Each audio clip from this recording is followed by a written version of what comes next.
Okay. Uh-oh. We're not 36 yet. Let's leave that to Chico.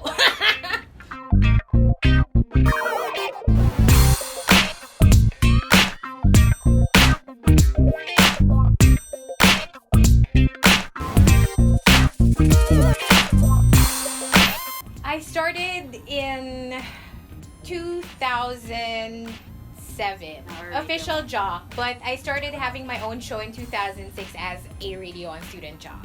So I only used to board for Hip 26, and then I started pinch hitting for other jocks, and then I had my own show by 2007.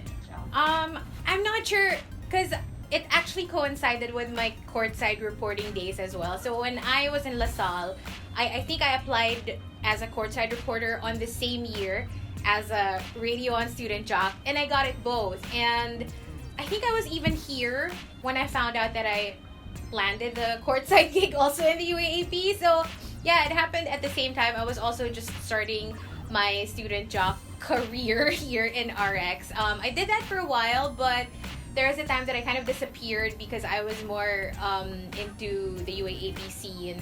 And then when I came back, that was when I realized, you know what, I really want to pursue radio. And so, yeah, I started boarding, like I said, for Hip 26, but I also started with Tom. I was known then as Nurse Hazelnut Latte, as, you know, Dr. Love's nurse. And then after that, I was moved to another show.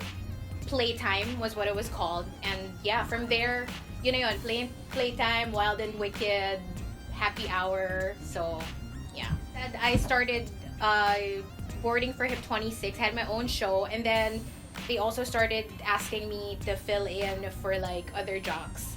Parang, well, pinch hitter basically. So whenever someone's not around or pag day off, I'm gonna be the one on board. So I had a really mixed up schedule in the beginning because I didn't have like just one show. So I would board on all the different slots and board with all the jocks that I used to listen to when I was in high school. Because you know what, even if I started as a student jock, my relationship with RX has been longer because I was such a listener. I was such a fan.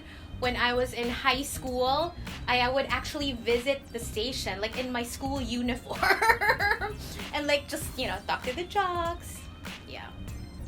Oh, it felt amazing just because you know, you're so full of ideas, and as a listener, you would have all these things in your head like, oh, when I become a jock, I want to do this, I want to do that. And it was actually such a great experience boarding with Tom because I did learn so much from him. My mentor also, Louis, was the one who trained me for radio on. But boarding with Tom, that was so interesting because I used to call Tom on the phone. He used to have a portion where you can give love advice as a listener, and yeah, I would do that. And I remember he was even one of the people who encouraged me to join Radio 1. He's like, you know, why don't you join Radio 1 since you love talking so much? But he was probably sick of me calling all the time at that point. My favorite thing about being an RX DJ, honestly, is just having a job that doesn't feel like work. You know, you come in, you play music, which is one of my most favorite things in the world. And then you get to talk so much and people listen to you talk. Honestly, that's the best. It's really the job itself. Of course, I do love the people I meet along the way, you know, getting to interview artists that you wouldn't otherwise have the chance to interview if you weren't an RX jock. And meeting lifelong friends through the job. You know, most of my partners, my former partners, they have become such great friends of mine, and yeah, definitely one of my favorite parts. I don't know, I can't think of one particular memory because sobrang dami talaga, and because I guess I've been in a lot of different shows, a lot of different time slots also. Yeah, it's just a different set of listeners. Yeah, well, at this point in my career, since, like I said, I started in 2007, it's really interesting how some kids who used to listen to me in 2007 would now, like, be my Facebook friend, and I would see that they're in law school, you know what I mean? Or, like, they graduated already, and I'm like, okay, we're getting a little old. I had to clean up my condo because So, you can't leave it like super messy anymore since, especially since the angle, whenever I work from home, like you can literally see my first floor, like the first floor of my condo, kasi the window is parang I like facing the window for good lighting, so kitang-kita mo talaga like everything. So I have to keep my place in order, but also I guess just upgrading your equipment and stuff like that.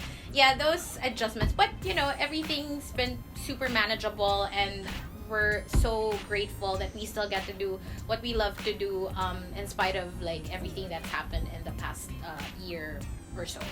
I feel like it's great how we've evolved with everything that with all the new technology, and like you said, social media. I love how we've been able to keep up with everything, not just keep up, but even stay ahead. And it just feels like I said, you don't feel like you age when you work here, mostly because you stay young and everything is fresh, and you have to think of new stuff all the time, which I love. I actually super love that, because it challenges all of us to keep up with the times and to stay ahead of the curve.